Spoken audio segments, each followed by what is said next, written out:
Hoy somos libres en Cristo Jesús, por eso vamos a declararlo. Hoy te alabamos con libertad, Señor.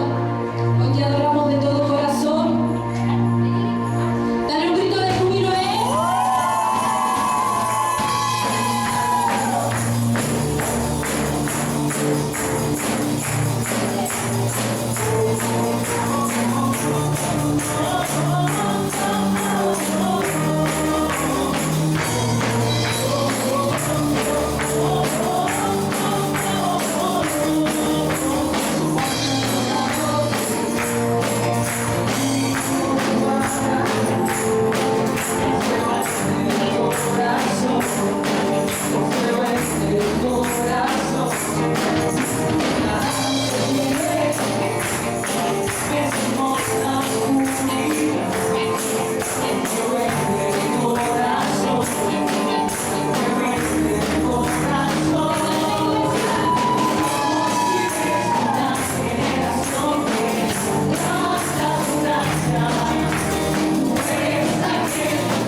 los diezmos.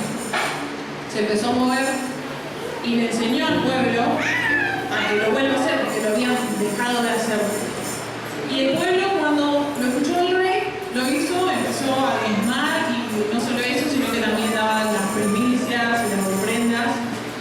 Y empezaron a diezmar y a dar cada vez más, que dice en la Biblia que desde el mes 3 hasta el mes 7 empezaron a acumular de la cantidad que traía las personas, y fue tanto que el rey tuvo que hacer cámaras y poner gente a cargo porque era muchísimo. Pero Dios los bendecía. Dice que el reinado de Ezequías fue próspero porque, bueno, obedeció a Dios y lo amó con todo su corazón, pero le enseñó a las personas. Y yo leí esta historia y me acordaba de nosotros como iglesia, y me ponía contenta porque yo me ponía a pensar en 6 años y todo lo que tenemos. Por ahí uno no es consciente, pero yo decía, tenemos cosas que no son fundamentales para 6 años, tenemos una pantalla acá para los del púlpito, las luces y este escenario hermoso que armó Luisito, la calidad de las cosas como las sillas o los aire acondicionados. Incluso hace 2 años Melanie estaba enseñando guitarra a una mujer de otra iglesia, y en ese momento había comprado esta guitarra que era para la iglesia, es de la iglesia, y ella preguntó cuánto salía y dijo, no, nosotros no podemos pagar eso. Y a mí la verdad que me sorprendió porque la iglesia de ella, muchísimos años más. Y después de eso pudimos comprar el piano y un montón de cosas, y es porque, bueno, realmente nosotros lo entendemos. Yo no sé si todo el mundo diezma o no, pero evidentemente la mayoría de las personas de esta iglesia lo entendieron y somos bendecidos. Y no es la plata. Y no es la plata porque, aunque todo diezmemos, podemos llegar, no sé, a una cantidad, 10.000 pesos, que hoy en día no es nada, que no alcanza para nada, pero por nuestra obediencia y por amor a Dios y por hacerlo de la manera que Él manda en su palabra, simplemente así, Dios nos bendice. Amén. Por eso los animo, o quería contarlo para que nos gocemos, para que veamos que es así, que es una bendición cuando nosotros diezmamos, porque en muchas iglesias no se quiere hablar del tema, porque muchas personas hablan, creyentes o incluso no creyentes o incluso creyentes, así era. Y es una lástima y es usado por el diablo para que no seamos bendecidos, pero nosotros, Sanidad de las Naciones, somos una iglesia bendecida. Incluso también hay muchos, no solamente acá en la iglesia, lugar, sino muchas personas pasaron a dar testimonio de cómo Dios los bendecía en la parte económica. Por eso, ¿cómo no darle gracias a Dios? ¿Amén? Señor, te damos gracias por mostrarnos esto. Te damos gracias porque somos una iglesia bendecida, porque siempre nos provees, porque nos cuidás, porque a pesar de todas las cosas que pasaron en la pandemia del año pasado, vos proveés a tus hijos, y te damos gracias por tu fidelidad. Señor, yo te pido para que proveas a cada hermano, para que los fortalezcas y los ayudes a ver que sos vos y no ellos, que no es con nuestra fuerza y que no importa lo que nosotros tengamos, que nosotros tenemos que seguir confiando en vos. Señor, yo te doy gracias. En nombre de Jesús, amén.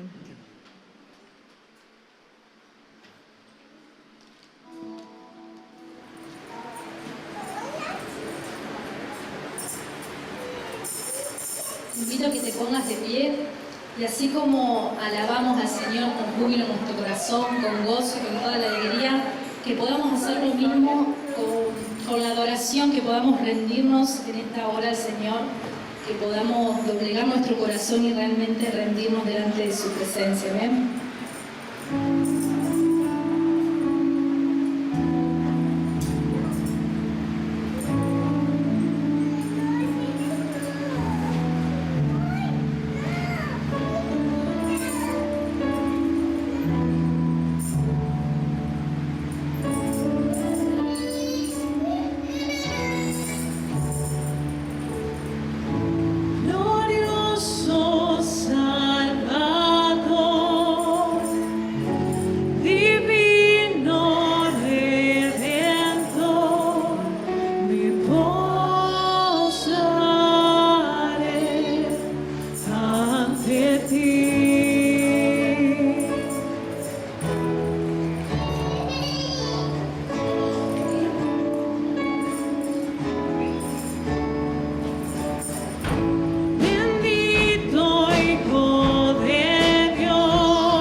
exaltado por siempre, Jesús Señor, tú gobiernas en toda la creación, poder y morar, eres Señor.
se postrarán delante del Rey de Reyes y Señor de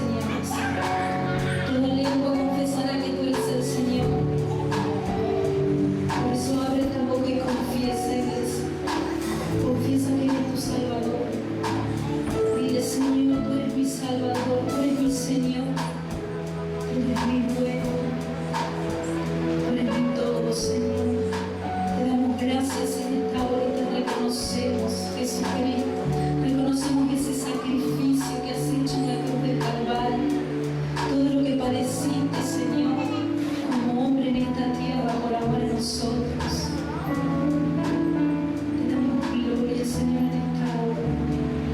Con nuestros labios queremos adorarte, queremos confesar. Te amamos, Señor, y nos rendimos delante de ti.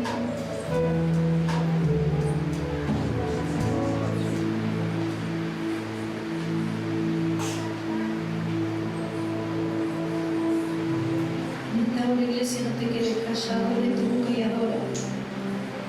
Adórale con tus palabras al Señor.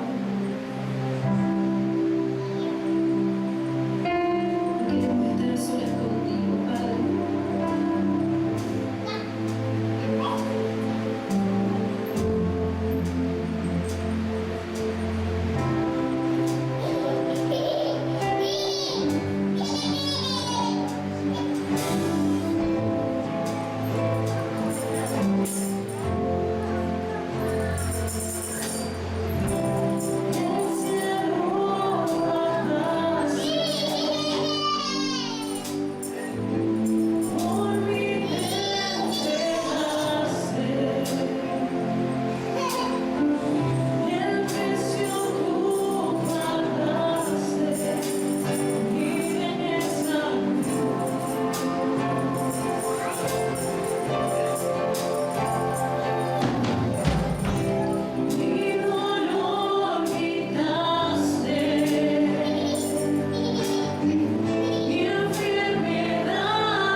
Gloria a Dios. Bueno, era rápido la cena, yo pensé que teníamos más. Lo acortamos. Bueno, yo le invitaría a los pastores, ya que estamos, que vengan pasando. Hoy es una reunión muy hermosa, muy especial, de una gran connotación mundial, si se quiere, ¿no? Porque de todos cristianos, todos aquellos que saben de Dios, quieren conocer a Dios, aman a Dios, de una u otra manera están involucrados en esta fiesta, si se quiere, ¿no? Una fiesta que digamos que la inició Dios, si se quiere. Es una fiesta que Dios fue quien propuso esta fiesta a su pueblo cuando lo libró de la esclavitud. Ustedes recuerdan Pascua, que es una de las primeras fiestas que fue, digamos, impuesta por Dios.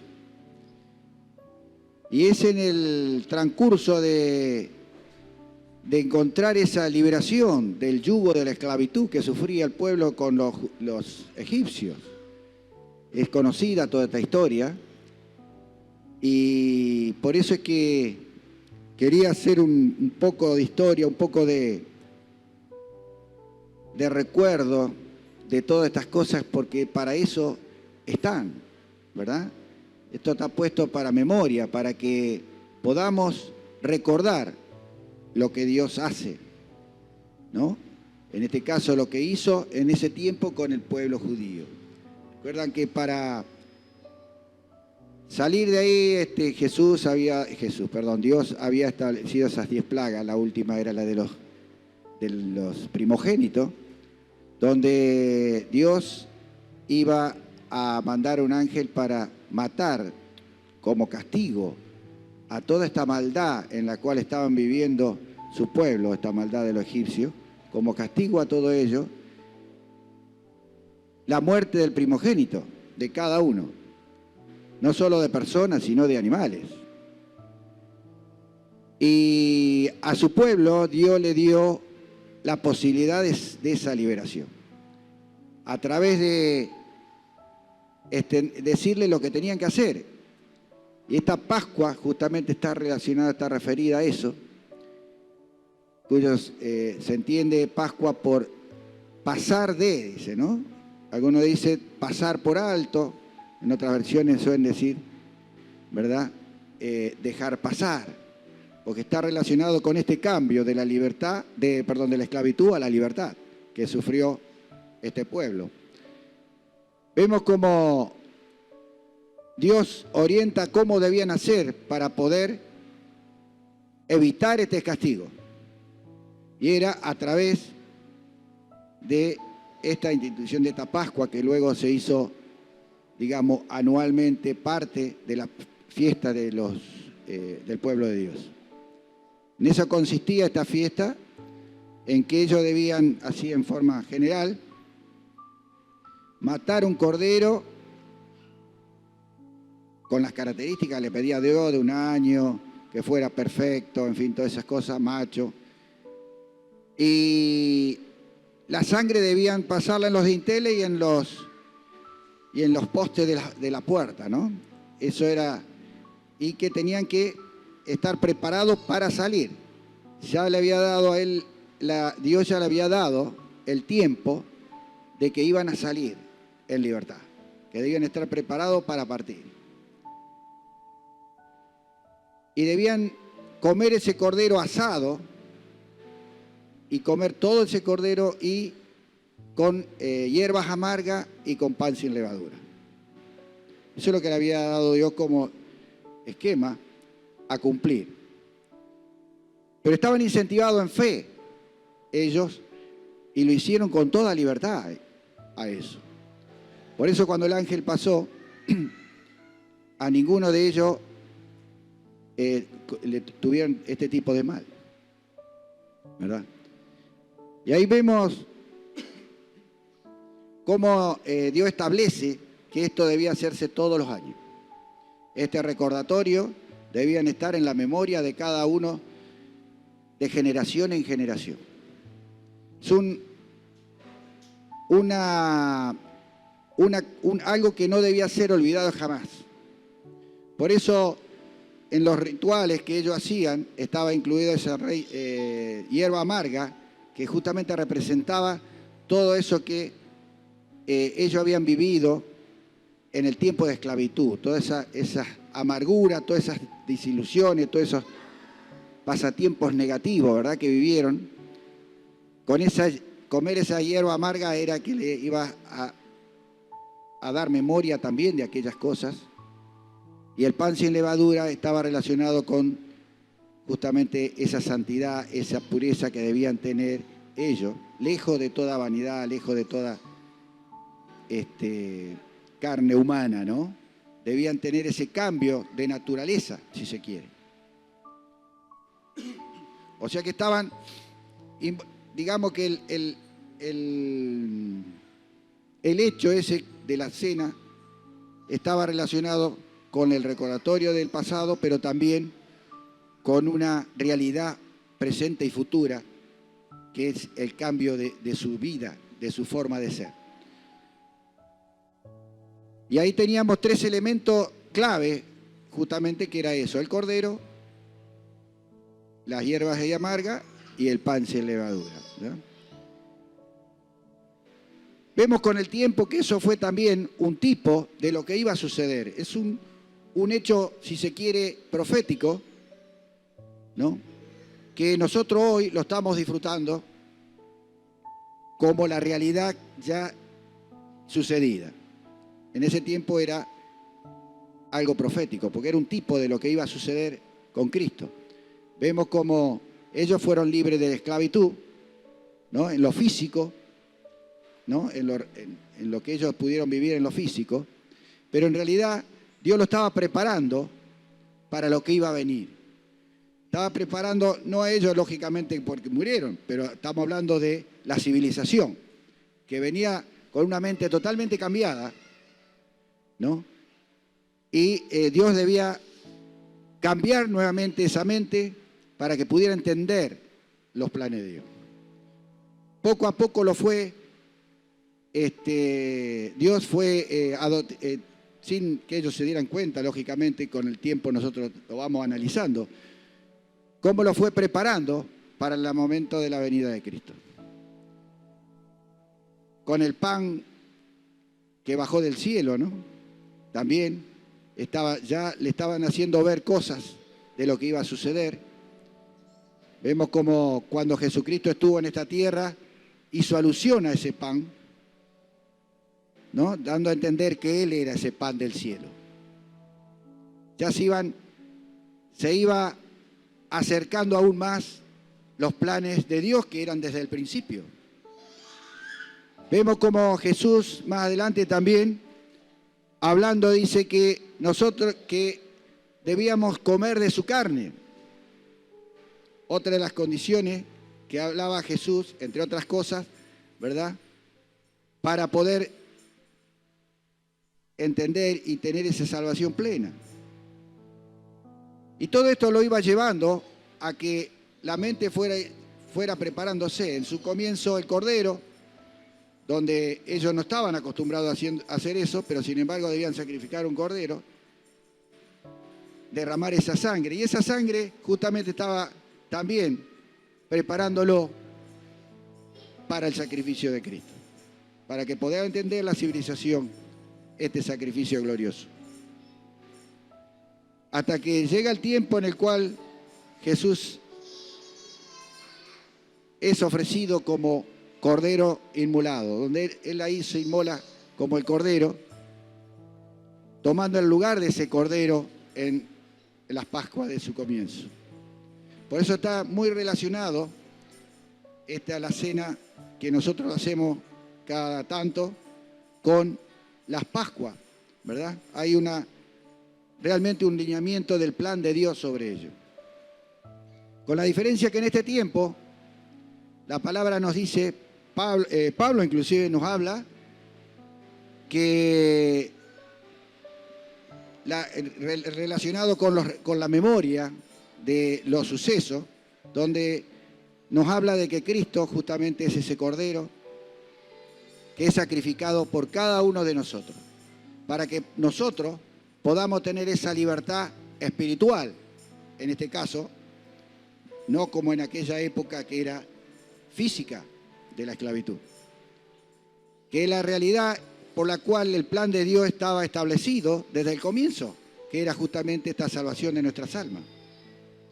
Lo otro era solo un ritualismo, digamos, que profetizaba el verdadero plan de Dios, que es lo que gracias a Dios nosotros estamos disfrutando hoy, ¿no? Que es ya el sacrificio de Jesucristo hecho por cada uno de nosotros, para que nosotros podamos entender que esa salvación costó un alto precio. Así como en aquella oportunidad Dios le hizo sacrificar un cordero, hoy Dios puso a su Hijo como cordero, sacrificó esa sangre, representa esa muerte que pagó lo que deberíamos haber pagado nosotros por nuestros pecados. Vemos cómo la palabra nos lleva día a día a poder ver y, por supuesto, tomar esto con la seriedad que tiene y entender que no nos debemos olvidar de dónde Dios nos sacó. Debemos entender de dónde Dios nos tomó de la esclavitud del pecado para ponernos en el lugar que hoy estamos. Y ese pan sin levadura, que en su momento lo comieron también los primeros, cuando festejaron la Pascua por primera vez, es el mismo pan que, si bien no es sin levadura, pero porque en realidad Pablo mismo explica, ¿no?, que se está relacionado con las actitudes nuevas que debemos tener nosotros en este tiempo.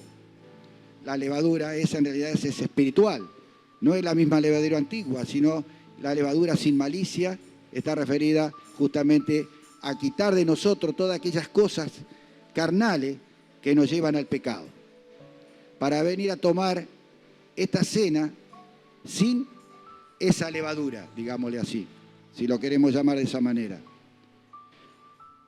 Y esa es la idea de este pan, que Jesús mismo dijo que representaba su cuerpo, representaba el mismo, y que en la Santa Cena Él dice que lo había partido por cada uno de nosotros. Pero la realidad de esta fiesta, de esta conmemoración, es entender que debemos tener ese corazón agradecido a lo sucedido, entender de dónde Dios nos sacó, pero también caminar este nuevo camino que Dios nos pone con esa claridad de que debemos dejar atrás toda esa vieja naturaleza pecaminosa y poder ir limpiándose día a día de toda esa maldad, de todas esas cosas que están en nuestra naturaleza humana y que muchas veces dañan nuestro desarrollo espiritual. Nosotros debemos entender que el sacrificio de Cristo, o mejor dicho, que esta libertad que nosotros recibimos, digamos, está pagada demasiado caro para que juguemos con ella y no nos demos cuenta de cómo debemos caminar en este tiempo. Debemos entender que nuestra mente debe cambiar. Debemos entender que en nuestra mente debe estar elegir la verdad de la palabra de Dios, de lo que Dios dice que debemos ser y cómo ser, para poder caminar realmente en la libertad que Dios pagó en la cruz. Si no, siempre vamos a estar divagando, caminando, digamos, de un lugar para otro, sin lograr los propósitos que Dios tiene. Hoy queremos festejar la Pascua justamente con este sentido, de entender que nunca debemos olvidar de dónde Dios nos sacó, para que nuestro ego se pueda levantar. Pero también debemos entender que debemos caminar en verdad en este tiempo. Ese pan sin levadura, ¿verdad? Cuando Jesús decía que debíamos comer de su carne, justamente también hace figura del pan que estamos comiendo, porque Él mismo decía que Él es el pan vivo que descendió del cielo. Debíamos comer de Él. Este pan por eso representa su cuerpo. Debemos entender que Cristo debe estar en nuestra vida, en nuestro ser. Nosotros debemos manifestar a Cristo al mundo. Tenemos la obligación, si se quiere moral, por lo que Dios hizo por nosotros, pero también por amor, en la decisión de entender el sacrificio tremendo que costó nuestra salvación. Por eso, cuando habla de hacer memoria, justamente está hablando de hacer ese análisis día a día en nuestra vida para que podamos entender el camino que Dios nos trazó y cómo debemos caminarlo. Amén. Por eso queremos que esta no sea una fiesta más, no sea una conmemoración más, sino que tomemos en serio recordar, analizar nuestra propia vida para que podamos realmente ser lo que Dios dice que debemos ser. Amén. Así que yo los invito a ponerse de pie.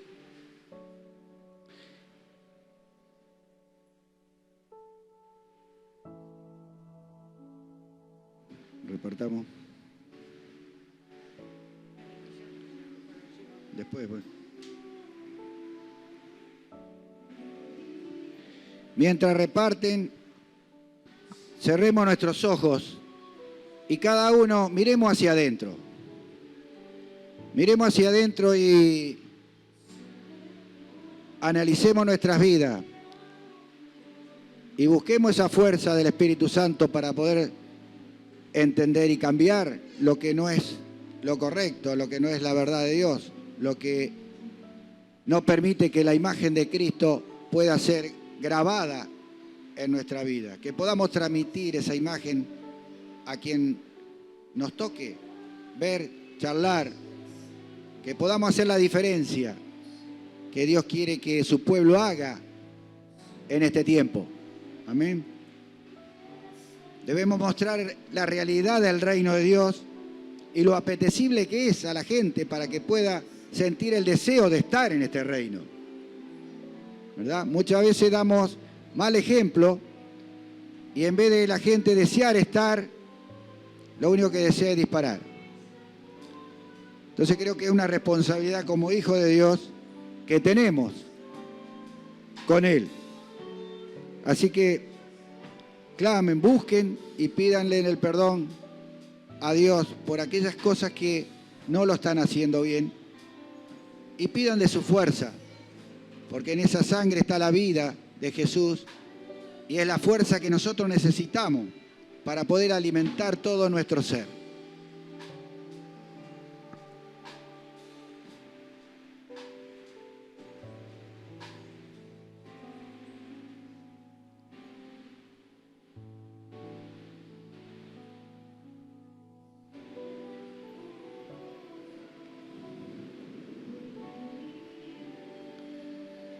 Gloria a Dios.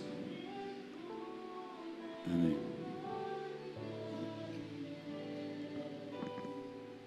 La palabra dice que, Pablo mismo dice que después de haber cenado, Jesús con sus discípulos, y tenía tantos deseos Jesús, Jesús, de comer esta última cena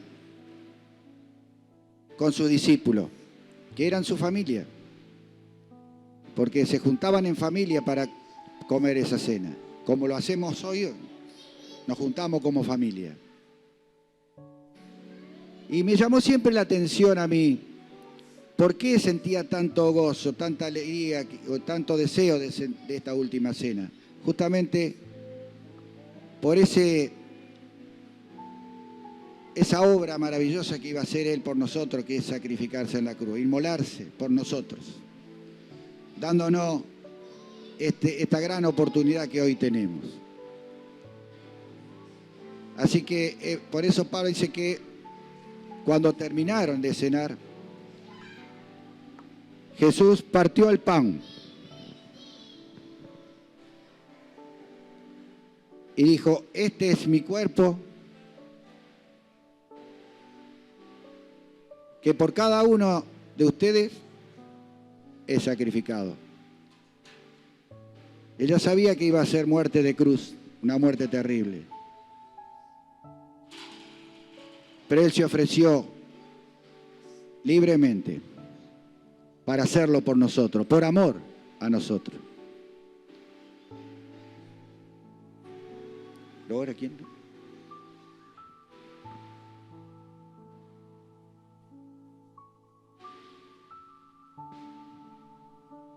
Señor, te damos gracias por este sacrificio en la cruz. Queremos consagrar este tiempo para ti, estos momentos, estos símbolos, Señor, que representan, Señor, ese sacrificio que has hecho por nosotros. Señor, y entregamos nuestro corazón, rendimos nuestra vida delante de ti, para que tú vengas a reinar en nuestros corazones. Y así como nos has querido salvar, nos puedas llenar más cada día de ti y de tu gran presencia, Señor. En el nombre de Jesús. Alabado seas por esto, Señor, por este sacrificio tan grande que hiciste por cada uno de nosotros.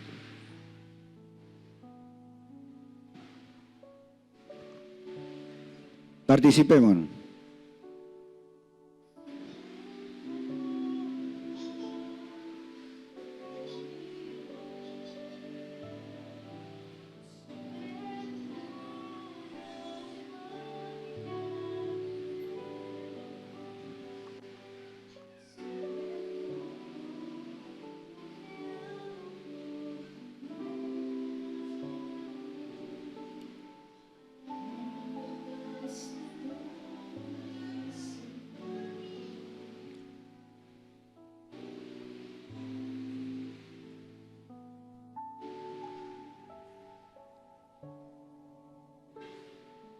Participen del cuerpo. No quedemos aislados.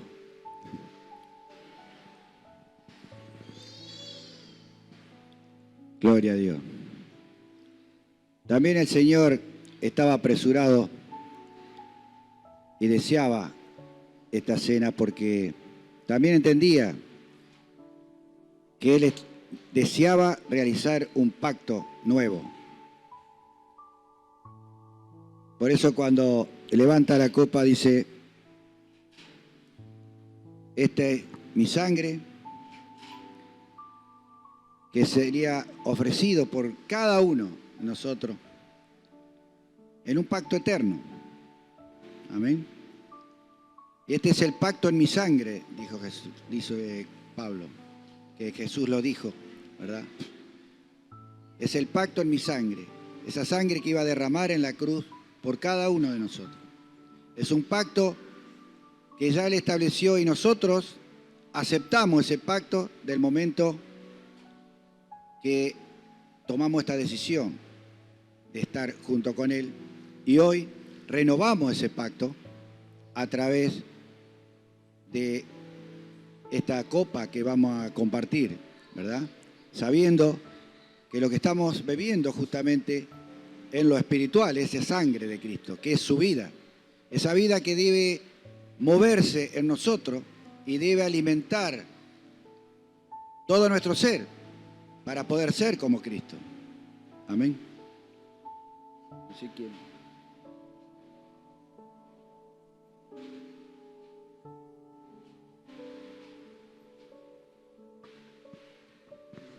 Oramos. Padre, te damos gracias, Señor, en esta hora. Gracias por este momento, Señor, que recordamos este acto maravilloso, Señor. Tú has enviado a tu Hijo, Señor, quien ha derramado esta sangre bendita, Señor, por cada uno de nosotros, Señor. Gloriosa sangre, Señor. Gracias, Dios, porque con ellas nos santificamos, nos limpias, nos lavas, Señor, de nuestros pecados y de nuestra maldad, Señor. Te damos gloria, te damos honra, Señor. Bendecimos este vino en esta hora que representa esa sangre maravillosa, Señor, y te pido, Espíritu Santo, que tú traigas convicción a nuestros corazones, Señor, de este acto maravilloso, Señor, de que hoy vives y reinas, Señor, vives y reinas en nuestros corazones, Señor.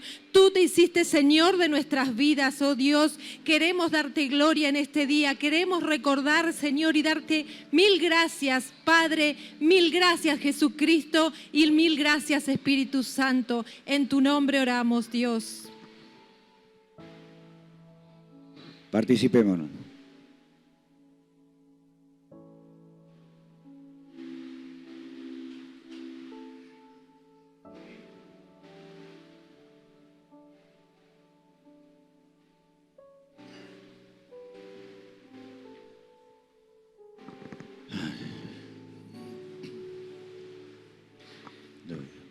Padre, te alabamos, te damos gracias. Gracias por tu sacrificio, tu amor, tu misericordia, por el poder de tu Santo Espíritu que has puesto en cada una de nuestro ser, para que podamos serte fiel, para que podamos caminar tus caminos, Señor. Te clamamos a ti para que ese Espíritu Santo realmente podamos estar dispuestos a escucharlo y en especial manera que tú nos des esa fuerza para poder cambiar todas aquellas cosas que no son de ti, Señor. Aquellas cosas que son de esa vieja naturaleza. Danos esa fuerza, esa gracia de poder vencer esa otra naturaleza y que tu imagen empiece a florecer en cada uno de nosotros para poder ser testigos tuyos en este mundo y que realmente el reino de Dios pueda ser engrandecido. En el nombre de Jesús, te alabamos, te bendecimos y te damos gracias. Amén. Amén. Gloria a Dios. Viendo qué hablar, y el Señor me ponía Nehemías en la mente. No sabía por qué, pero leyendo un poco de Nehemías, me di cuenta de que, o vi por lo menos, que hay un paralelismo, una similitud con la vida que tenemos hoy. ¿Verdad? Por eso me interesé. Lo que veía yo en este tiempo de Nehemías, ¿no?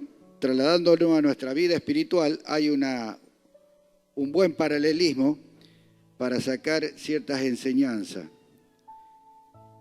Porque como vemos que en esa época vivían en libertad, pero era una libertad, digamos, mentirosa, de acuerdo al sistema que tenían en ese momento. Fijémonos cómo, si vamos a la historia, para hacer un paréntesis, entendamos mejor, cuando el pueblo de Dios fue castigado por Dios, por sus pecados, por sus transgresiones, por cuantas cosas que estaban haciendo mal, ¿no? Y en esa rebeldía en la cual ellos vivían, entonces fue que Dios envió a Nabucodonosor, ¿no? Que fue el que conquistó en ese tiempo y esclavizó al pueblo de Dios.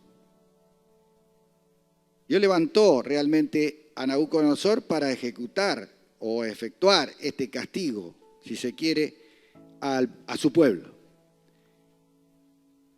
Y Nabucodonosor tenía una particularidad, digamos, su reinado tenía una particularidad muy interesante, ¿no? Donde permitía al pueblo conquistado toda la libertad para que se movieran por sí mismos en el lugar. Es más, tenían gobernadores que eran del pueblo en el cual estaban, ya sea en este caso de los judíos, el gobernador era un judío que gobernaba ese pueblo. Sin embargo, siempre estaban sujetos a Nabucodonosor, ¿verdad? Pero dentro de de ellos tenían libertad para moverse, libertad para decidir un montón de cosas, vivían cómodamente, otros dependía de su estado económico, pero tenían toda la libertad. Salvo que el rey se le ocurriera tomar algún edicto, lo que sea, bueno, ahí todos tenían que obedecer, pero si no, y se acostumbraron a esa vida. Era un sistema, si se quiere, bueno, en lo humano, ¿no? Porque lograban estabilidad a pesar de tener dominio. Y vemos cómo eso se mantuvo inclusive en los otros, ¿cómo decir?, en los otros reinados que vinieron a posteriores, ¿no? Porque vemos cómo en su comienzo Nabucodonosor era demasiado estricto y hasta que Dios le hizo entender de que era él quien estaba por sobre todas las cosas, ¿no? Si recuerdan la historia de Nabucodonosor, que se terminó volviendo loco, Dios lo mandó, en fin, toda esa historia donde él aprendió y entendió que el Dios de los israelitas era el Dios de los dioses. A partir de ahí tenía otro trato, pero seguían siendo un pueblo dominado. Había libertades. Cuando cayó Nabucodonosor, que era un babilónico, de Babilonia era, vinieron los medos persas, con Darío, Ciro, ¿no? Asuero, Atarjerje, todos eran del mismo reinado, y en todo ese tiempo se vivía de la misma forma. O sea que había en realidad había una libertad mentirosa. Y si vemos en este tiempo, ocurre lo mismo en lo espiritual. Muchas veces creemos que somos libres, sentimos y vemos que nos movemos como nosotros queremos, pero si nos ponemos a pensar en el mundo espiritual, nos vamos a dar cuenta que es una libertad mentirosa. Igual que en aquellos tiempos. Fijémonos, por ejemplo, saqué un ejemplo en el caso de la época de Nabucodonosor, hay un pasaje que habla al comienzo de la toma, digamos, de la esclavitud del pueblo. Nabucodonosor toma los mejores jóvenes, ¿no?, de Israel, los más expertos, si se quiere, o con capacidades para crecer y desarrollarse y conocimiento y demás. Entre ellos estaba Daniel, recuerdan el libro de Daniel, habla también mucho de eso. Estaba Daniel, estaba lo que era Ananías, ¿cuál era el nombre? Ya ni me acuerdo. Ananías, Misael y Azaría, el nombre que tenían en cuanto al nombre judío. Pero sin embargo, cuando lo pasaron al imperio persa que estaba en el dominio, le cambiaron el nombre, ¿no? Ahí fue cuando lo llamaron Belsasar, a Daniel, ¿recuerdan? Esos pasajes donde Daniel le llamaban Belsasar, siendo que Daniel significaba Dios es mi juez en el judío, y Belsasar era, hablaba de Bel, que era el dios babilónico, ¿no? Que Dios, digamos, es quien le permitía los beneficios, lo favorecía en todo a quien era Daniel, ¿no? Eso significaba el nombre. ¿Y a qué voy con esta comparación? Así como lo hicieron con los otros tres, ¿no? Los otros amigos que estaban juntos, también le cambiaron los nombres. Y acá vemos como, primero, que eran jóvenes, segundo, que le cambian el nombre. Vemos como la idea era cambiar su mente, ¿no? Los nombres era algo muy importante, sobre todo en aquella época, porque hablaba, por un lado, quizás en forma profética de lo que querían que fuera, y por otro lado también estaba relacionado con el estado que los padres en ese momento tenían y que le daban un nombre a su hijo, en función a su estado, ¿no? Entonces, tenían una proyección muy importante en el tiempo, un valor muy importante los nombres que le ponían. Y estos pueblos antiguos tenían también esa costumbre y conocían ese hecho, por eso buscaban cambiar el nombre, porque querían cambiar su identidad. Había que ir donde ellos puedan adoptarse o adaptarse a la cultura medo-persa, en este caso. Y vemos cómo Daniel y sus amigos descartaron esa posibilidad y siguieron en el camino que Dios le marcaba, ¿verdad? Y Dios los bendijo, evidentemente. Pero vamos a este hecho, no me quiero salir del tema, que yo quería hacer ver cómo actúa hoy el enemigo de la misma manera. Quiere robarnos nuestra identidad. Entonces nos hace creer de que somos libres y nos da un montón de cosas que nosotros disponemos para manejarnos y de última terminamos enredando con la cultura del lugar donde vivimos, con la forma, las costumbres y la naturaleza del lugar donde estamos. Y nos olvidamos de quiénes somos y cómo debemos vivir como hijos de Dios. Y eso es lo que el diablo hace muchas veces con cada uno de nosotros y nos roba la identidad de hijo de Dios. Y queremos estar en libertad y sin embargo estamos esclavos, ¿no? Estamos esclavos y quien nos gobiernan, por ejemplo, yo fui anotando para no olvidarme, aparte del pecado, ¿no? Que nos esclaviza y que muchas veces adoptamos costumbres pecaminosas del lugar donde estamos, el dinero, ¿verdad? A veces nos esclaviza, donde nuestra vida circula alrededor del dinero. Si tenemos dinero somos una persona, si no tenemos dinero somos otra, o nos consideramos otra, o nos aflige el no tener el dinero. Lo mismo riquezas en generales, ¿verdad? Nos cambian la personalidad, nos cambia nuestra forma de ser y relacionarnos hasta con Dios. Eso nos habla de una esclavitud, una dependencia, ¿verdad? Y de eso podemos nombrar, por ejemplo, orgullo, soberbia, vanagloria, ambiciones. Son todas cosas que muchas veces nos esclavizan y nos gobiernan. Y sabemos que detrás de todo esto hay demonios que están tomando ocasión en nuestra vida. Ellos son los que están dirigiendo con ciertas de estas debilidades que adoptamos que nos gobiernen. Entonces es una libertad mentirosa como la que vivían en aquella época, igual de la misma manera, nada más que en la parte material, ¿no? Pero hoy lo vivimos en la parte espiritual.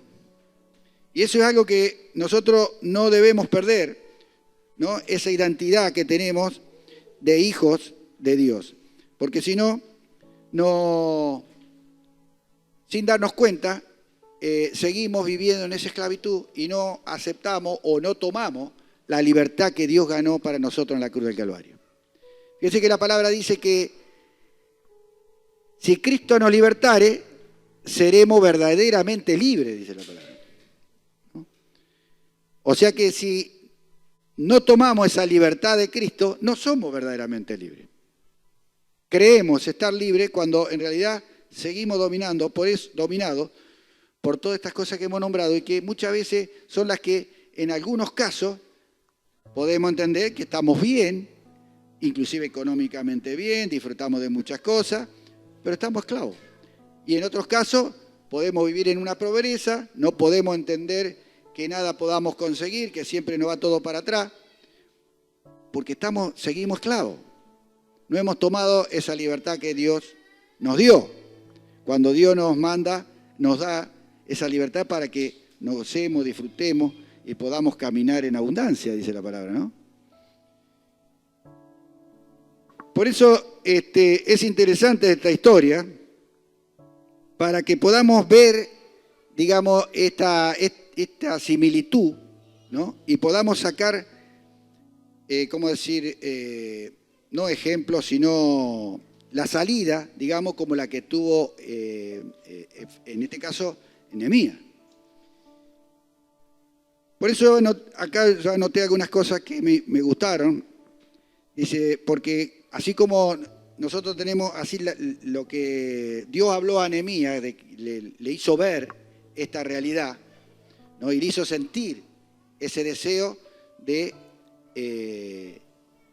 romper, digamos, con esa esclavitud, ese bochorno que estaba viviendo Israel en ese tiempo, a pesar de que tenían toda la libertad inclusive de volver a Jerusalén y estar en Jerusalén. Y viene lo que dice, en este caso, Nehemías, que él tomó esa posibilidad que le brindaban para planificar ir a Jerusalén para restaurar lo que era Jerusalén, lo que eran los muros de Jerusalén y todo lo demás, ¿verdad? Y eso es lo que Dios nos pide hoy a nosotros. Quiere que sintamos ese deseo de engrandecer el reino de Dios, y el comienzo de ese engrandecimiento solo se puede lograr a través de restaurarnos nosotros mismos. Porque nosotros somos templo del Espíritu Santo y debemos restaurar este templo. Debemos cambiar esa vida mentirosa en la cual el diablo nos está haciendo vivir sin que nos demos cuenta. Fijémonos el pasaje 6, por ejemplo, el capítulo 6. Ah, yo miraba acá, me olvidaba que esto no andaba. Acá podemos sacar lo que el enemigo puede hacer en nuestra vida o hace en nuestra vida. Porque ahí nos damos cuenta realmente que estábamos presos, que estábamos cautivos, que no estábamos en nuestro gobierno como a veces pensamos que estamos y que hacemos lo que queremos. Porque cuando queremos cambiar, cuando queremos buscar el cambio, ustedes mismos se van a dar cuenta que empiezan luchas. Empiezan situaciones que antes no teníamos. Muchos cristianos decían, antes no tenía los problemas que tengo ahora, de que estoy en el Señor tengo más problemas que los Pérez García, me decían. Pérez García, bueno, para los antiguos, como nosotros que sabíamos de ese programa. Pero y esa es la realidad de que estábamos presos, que estábamos esclavos. Y el enemigo reacciona ante este hecho porque no quiere que seamos libres. Por eso estos problemas. Pero fijémonos algunas estrategias que el diablo usaba, que la usaba en aquella época y la sigue usando en esta, porque el principio siempre es el mismo. Y yo anoté o extracté de este pasaje 6 algunas cosas que le pasaban a Nehemías y que también nos pasan a nosotros. El 6.1, del 1 al 4, por ejemplo, dice, cuando oyeron Sanbalat y Tobía y Gesem, el árabe, y los demás de nuestros enemigos que yo había edificado el muro y que no quedaba en él portillo, aunque hasta aquel tiempo no había puesto las hojas en la puerta, aunque hasta aquel tiempo no había puesto las hojas en las puertas, Sanbalat, Gesem enviaron a decirme, ven, reunámonos en algunas de las aldeas, estoy con el cuello torcido ahí, de algunas de las aldeas, en el campo de Oono, mas ellos habían pensado hacerle mal. Y le envió mensajero diciendo, yo hago una gran obra y no puedo ir porque cesarían las obras y dejándola yo para ir a vosotros. Esa es la contestación de Nehemías. ¿Qué es lo que estaba haciendo ahí? El enemigo estaba queriendo distraer el trabajo que estaba haciendo Nehemías. ¿Cuántas veces cuando comenzamos algo nosotros, el enemigo viene a nuestra mente para distraernos? Con pensamientos, ¿no? De cosas que queremos ver o queremos sentir, con situaciones que nos hacen ver cosas y que nosotros la torcemos, digamos, en cierta forma, porque después la realidad, cuando estamos bien, no es así. Y cuántas cosas que hacen que nos distraigamos y nos desenfoquen de lo que yo me propuse hacer. Y cuando menos me doy cuenta, estoy otra vez fuera de lo que comencé a hacer, ¿no? Y ahí no está ganando ya la batalla. Esa es una estrategia ya vieja, como vemos acá. La otra que usa el diablo son división, mentira, confabulación. Son clásicas, ¿no? Y vemos que a Nehemías también le sucedían esas cosas. Veamos el pasaje del 5 al 7, que dice: entonces Sanballat envió a sus criados. Hablamos de Sanballat y el otro, Tobías, que eran gobernadores de pueblos vecinos, ¿no? Que también estaban bajo el gobierno de Artajerjes en esa época. Eran parte del reino persa, ¿no? Pero vivían como Israel en libertad, en una libertad mentirosa, digamos. Y ellos se habían transformado en enemigos de Israel por razones que no vienen al caso, pero usada por el diablo, como ocurre en nuestra época.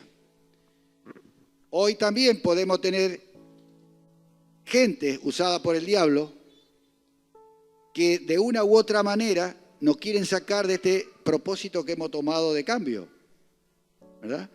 Y buscan la manera, ya sea con mentira, haciendo división, separándonos de quien puede bendecirnos. Hay confabulaciones donde lo vemos en este pasaje perfectamente. Dice: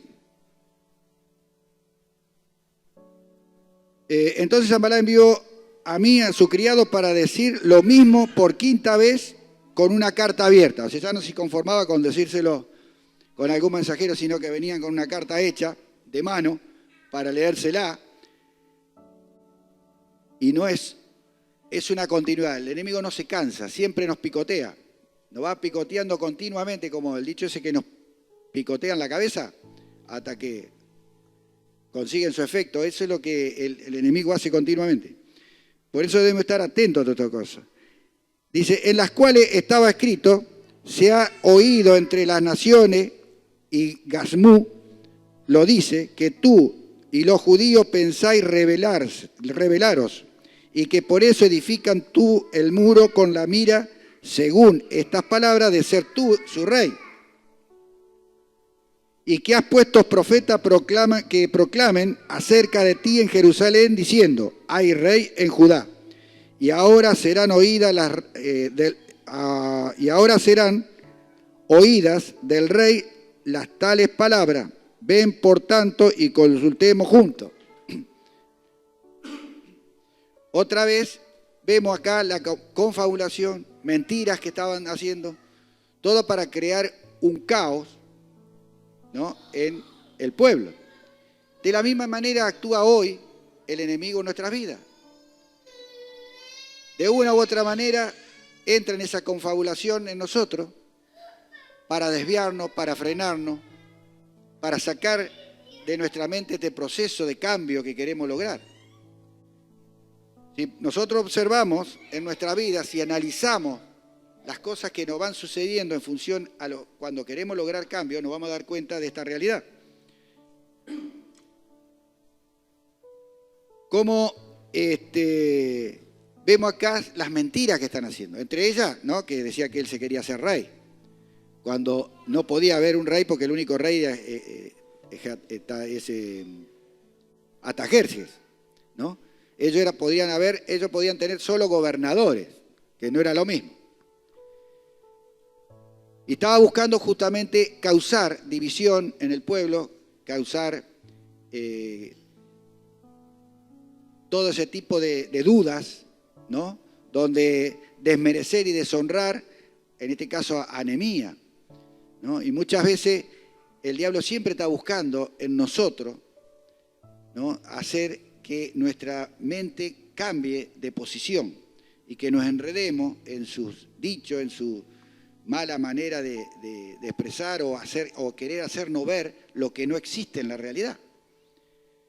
¿Cuántas veces nosotros nos encontramos en una situación parecida cuando nos quejamos o nos apartamos por alguna razón y damos las razones por las cuales nos apartamos o nos frenamos o dejamos o lo que fuere, y después cuando averiguamos tales cosas no eran ciertas, no eran verdad, eran cosas inventadas o cosas que a mí se me ocurrían o me parecían que eran, ¿no? El diablo me hacía ver cosas o sentir cosas que no eran, o que no se habían dicho, o que me parecía, o como muchas veces hacemos, que suponemos.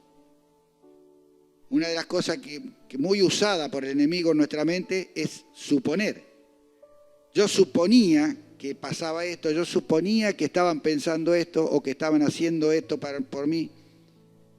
Suponía, no había nada concreto. Pero ese suponer ya me desvió del tema, ya me desvió del propósito. Ya que ese mundo espiritual es el que hace que nuestras vidas muchas veces no entren en el cambio. Por eso es importante conocerlo. Y lo vemos acá como Nehemías lo explica perfectamente, todas estas artimañas que el enemigo tiene. Y otro de los puntos que entraban en esto era el temor. Otra de las cosas que usa el diablo, a medida que no se le va dando importancia, empieza a cambiar estrategia a algo mayor, ¿no? Que en este caso es el temor. Empieza a actuar sobre el temor. Por eso vengo, porque todo ello, en el capítulo, sería 6, de 9 y 10, porque todo ello nos amedrantaban, diciendo, se debilitarán las manos de ellos en la obra y no será terminada. Ahora pues, oh Dios, fortalece tú mis manos, decía Nehemías. Vine luego a casa de Samaías, hijo de Dalaía, hijo de Mehetabel, porque él estaba encerrado, el cual me dijo, reunámonos en la casa de Dios dentro del templo, cerremos las puertas del templo porque vienen para matarte, y si esta noche vendrán a matarte, ¿sí? Esta noche vendrán a matarte. Ya había una afirmación inclusiva en estas personas que eran parte del pueblo y parte de los que estaban activos en el cambio, ¿no? Ya le había empezado el temor de que lo iban a matar, ya estaban suponiendo que lo venían a matar. Y ahí empieza a establecerse en el mundo espiritual este temor, este miedo, ¿no? Este miedo que va tomando a las personas para desviarlo, porque el que tiene temor se paraliza, el que tiene miedo no avanza, el que tiene miedo se turba y no puede coordinar bien las ideas, ¿no? Por eso vemos cómo Nehemías se planta y niega todo eso, ¿verdad? Fijemos lo que dice el 12 y el 14. Dice, y entendí que Dios no lo había enviado, sino que hablaban aquellas profecías contra mí, porque Tobías y Sanballat los había sobornado, porque fue sobornado para hacerme temer así, y que pecase y le sirviera de mal nombre, como fuera, con que yo fuera difamado. ¿Ve cómo la idea del diablo es la misma? Quiere establecer un temor y puede tomar a cualquiera dentro de mi entorno cercano, digamos, para poder desviarnos a través de causar temor o tratar de que de alguna u otra manera yo haga cosas que no tengo que hacer para que después pueda ser difamado, deshonrado y que me desvanezca en el propósito de avanzar en el cambio.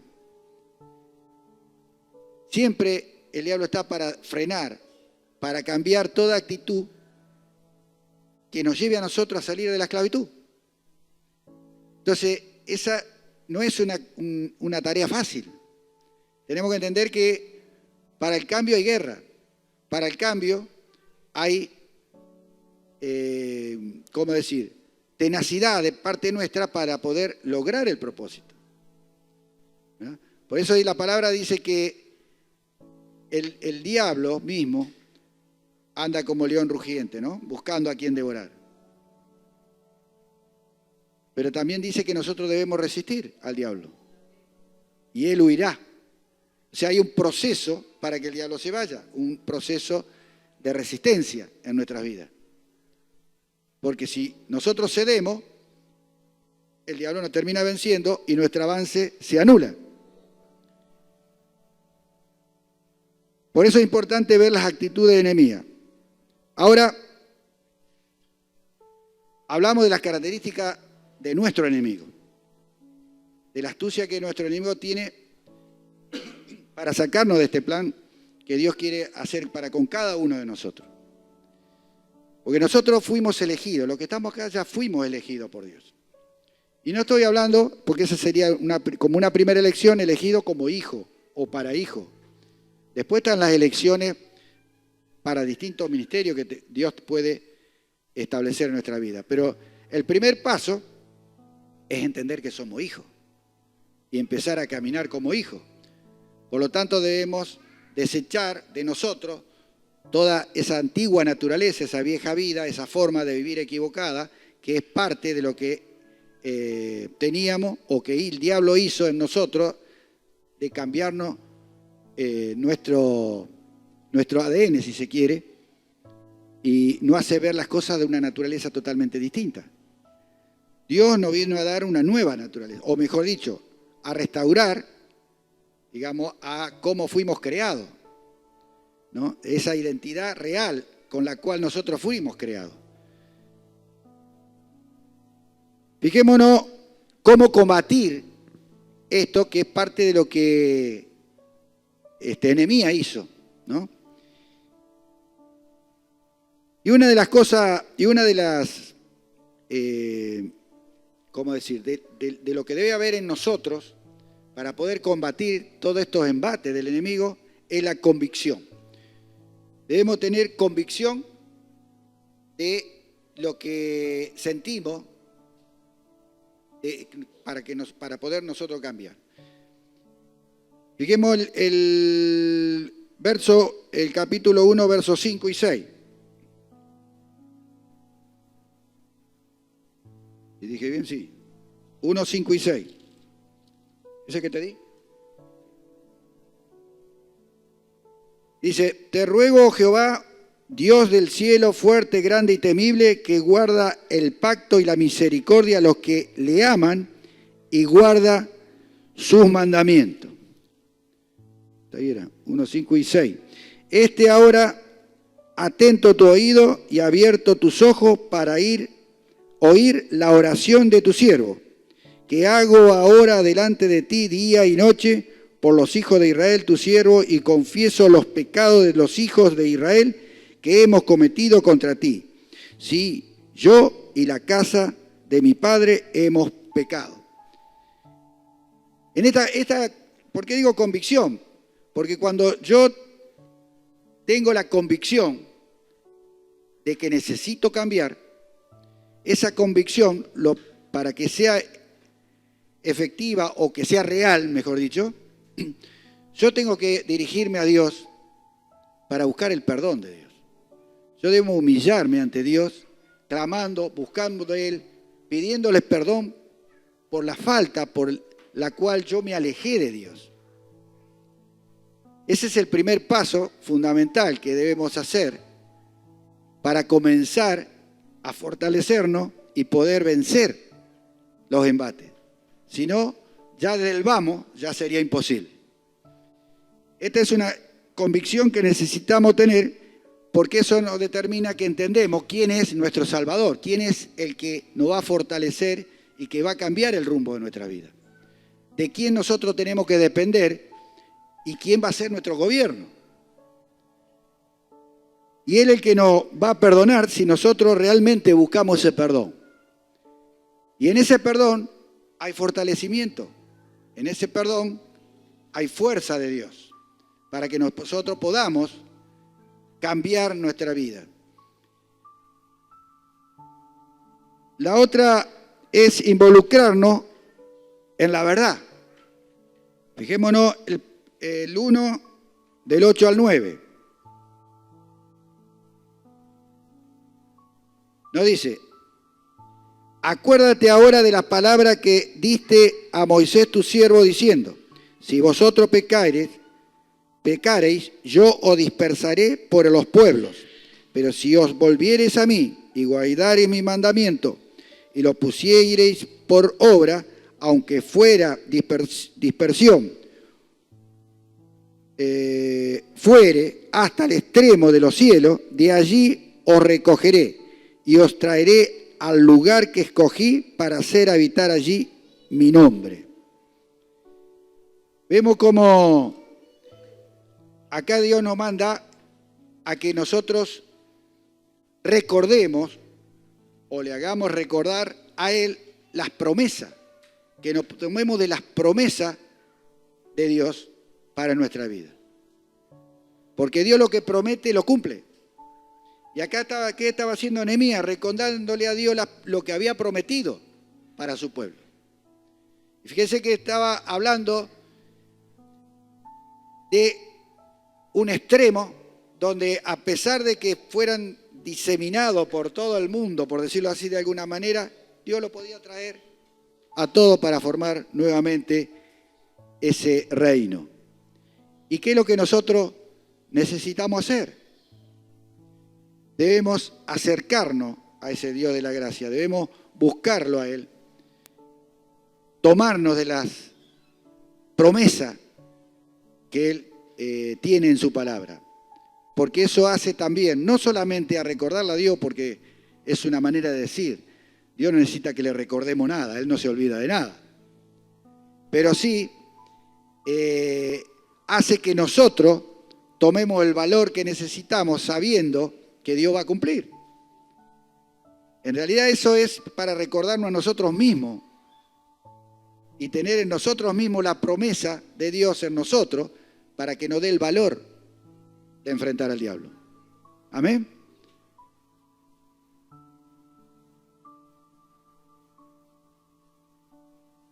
La otra es investigar mis debilidades. Las áreas serían las áreas de presión del enemigo. Eso es lo que vemos que hizo Nehemías. Fijémonos en el capítulo 2. Ese creo que no te lo di, Dani. Capítulo 2, 13 y 15.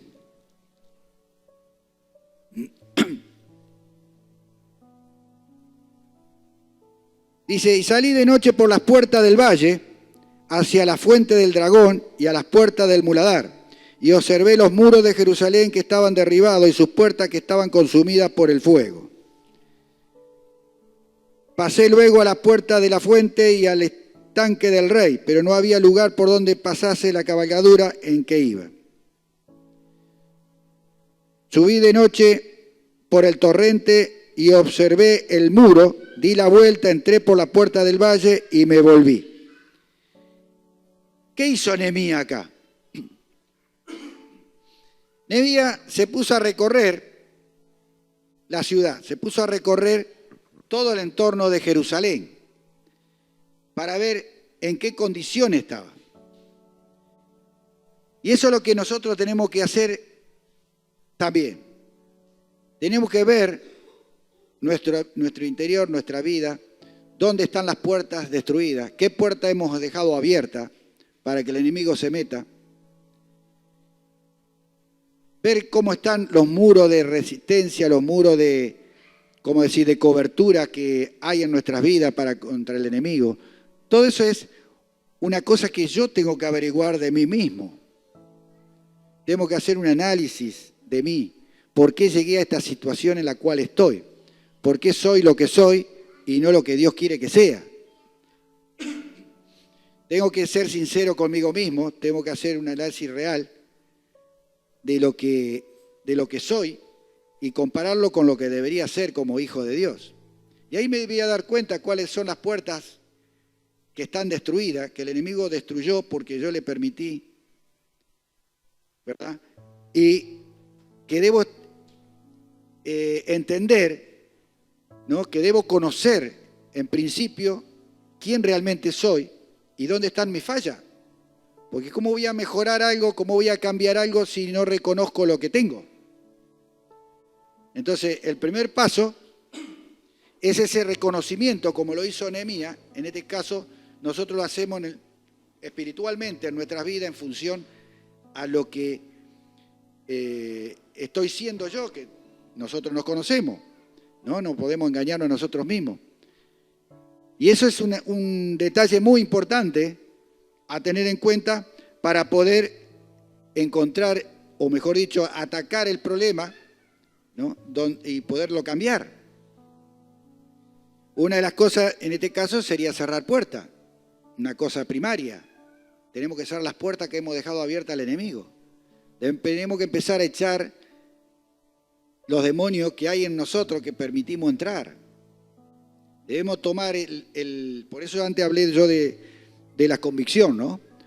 Porque eso me determina a mí entender de que Dios está conmigo y que Dios me perdonó a través de buscarlo a Él y que me hizo libre, por lo tanto me dio la autoridad de reprender y sacar afuera los demonios de mi vida.